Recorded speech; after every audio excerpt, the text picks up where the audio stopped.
آپ ہادیہ ای میگزین مضمون کی آڈیو ریڈ آؤٹ سماعت کر رہے ہیں۔ السلام علیکم ورحمۃ اللہ وبرکاتہ۔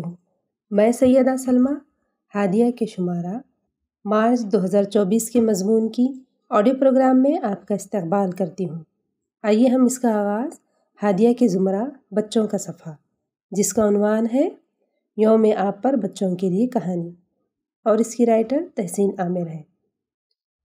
شاداب نے نہانے کے لیے غسل خانے میں نل کھولا، بکٹ بھرنے لگی۔ اچانک اسے کچھ یاد آیا اور وہ اپنے دوست کو فون کرنے چلا گیا۔ ادھر بکٹ بھر کر پانی بہنے لگا۔ دوپہر میں مما نے کچن کا نل کھولا، پانی نہیں آیا۔ انہوں نے بورویل کی موٹر آن کی اور دیگر کاموں میں مشغول ہو گئیں۔ ادھر ٹیریس کی ٹنکی بھر گئی اور پانی چھت سے گرنے لگا۔ پانی گرنے کی آواز پر دادا جان نے زوردار آواز لگائی، کس نے بھری دوپہر میں موٹر چلایا؟ فوراً بند کرو۔ کتنی مرتبہ کہا ہے پانی احتیاط سے استعمال کیا کرو، کسی کو بھی خیال نہیں رہتا۔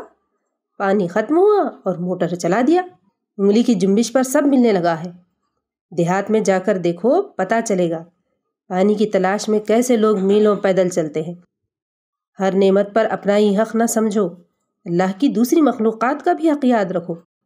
پیارے بچوں، دادا جان کو کیوں غصہ آیا؟ کیونکہ پانی ضائع ہو رہا تھا۔ اس کرۂ ارض پر جتنے بھی جاندار ہیں، ان سب کی زندگی کی بقا پانی ہی پر منحصر ہے۔ پانی کے بغیر زندگی کا تصور ہی ناممکن ہے۔ ہماری دنیا کا تقریباً 71% حصہ پانی پر مشتمل ہے، جس میں سے صرف 0.5% پانی پینے کے قابل ہے۔ باقی ماندہ کھارا سمندری پانی ہے۔ سارے علم اور ترقی یافتہ دور کے باوجود آج یہ صورتحال ہے کہ ہر 3 افراد میں سے ایک فرد کو پینے کے لیے صاف پانی میسر نہیں ہے۔ یونیسیف کی رپورٹ کے مطابق پانی کی عدم دستیابی کی وجہ سے ہر سال 1.6 بچوں کی موت واقع ہو جاتی ہے۔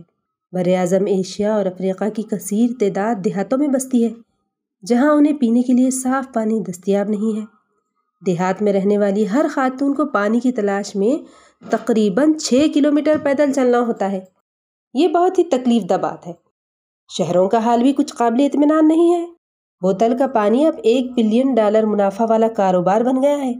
ہمارے ملک عزیز بھارت میں 1 لیٹر پانی کی بوتل تقریباً 15 سے 20 روپے میں ملتی ہے، جبکہ اس کے لیے درکار قیمت 1 سے 2 روپیہ ہے۔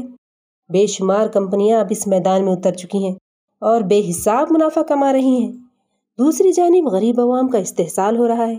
اس لیے ہر سال 22 مارچ کو عالمی یوم آب ورلڈ واٹر ڈے منایا جاتا ہے۔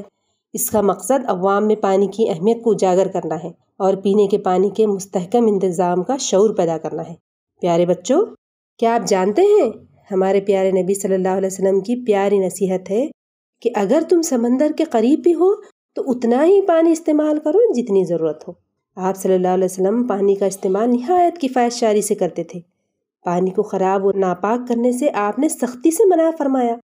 آپ صلی اللہ علیہ وسلم نے فرمایا، تم میں سے کوئی شخص بہتے ہوئے پانی میں پیشاب پاخانہ نہ کرے۔ ابو داؤد۔ ان اسلامی تعلیمات کو جان کر ہی ہم صحیح طریقے سے یوم آب منا سکتے ہیں۔ ہادیہ مضمون کی آڈیو سماعت کرنے کے لیے شکریہ۔ امید ہے کہ آپ کو پسند آیا ہوگا۔ ہمیں آپ کے مشورے کا انتظار رہے گا۔ اپنا مشورہ، تبصرہ اور مضامین editor@hadia.in پر ارسال کریں اور ہادیہ ای میگزین کے مضامین کو پڑھنے کے لیے ویب سائٹ www.hadia.in سبسکرائب کریں۔ انشاءاللہ ہم اگلے ہادیہ ای میگزین کے شمارے سے دلچسپ مضامین کی آڈیو لے کر حاضر ہوں گے۔ تب تک کے لیے اجازت۔ اللہ حافظ۔